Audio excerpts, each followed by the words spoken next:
আমাদের যে হেলথ কেয়ারে more than 95% is primary health care এবং দ্যাট ইজ অ্যাচিভেবল টার্গেট।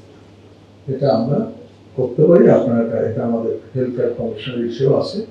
আমাদের যে হেলথ কেয়ারে ইমিডিয়েটলি কিন্তু ম্যানেজমেন্ট বা অনেক উন্নতি করার অবকাশ আছে এবং আমাদের এই যে বাইরে যাওয়া বিগ অ্যামাউন্ট অফ মানি তো ব্রেন হয়, তো বাইরে যাওয়া সেটা কমে যাবে যদি আমরা কোয়ালিটি অ্যাসিওর্ড সার্ভিস, আমরা যদি ইন্টিগ্রেটেড হেলথ কেয়ার ওয়ার্কআউট করি এবং সেখানে কোয়ালিটি অ্যাসিওরেন্স করি এবং কি কি অ্যাভেলেবল আছে গুড কোয়ালিটি, তাহলে কিন্তু লোক বাইরে যাওয়া কমে।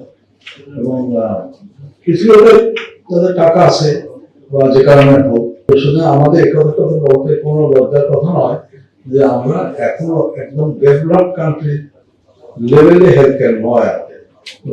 ইনফ্যাক্ট আমাদের হেলথ কেয়ার ডেভেলপমেন্টটা ভারতের লেভেলে। সুতরাং কারো কারো টাকা পয়সা থাকলে তো বাইরে যাবেই, কিন্তু যেটা দেশে হয় সেটা কোয়ালিটি অ্যাসিওর্ড হবে এবং যদি আমাদের প্রত্যেক ডিস্ট্রিক্ট হেডকোয়ার্টারে একটা চাষের কেয়ার হসপিটাল থাকে গুড স্ট্যান্ডার্ড, তারপরে আমরা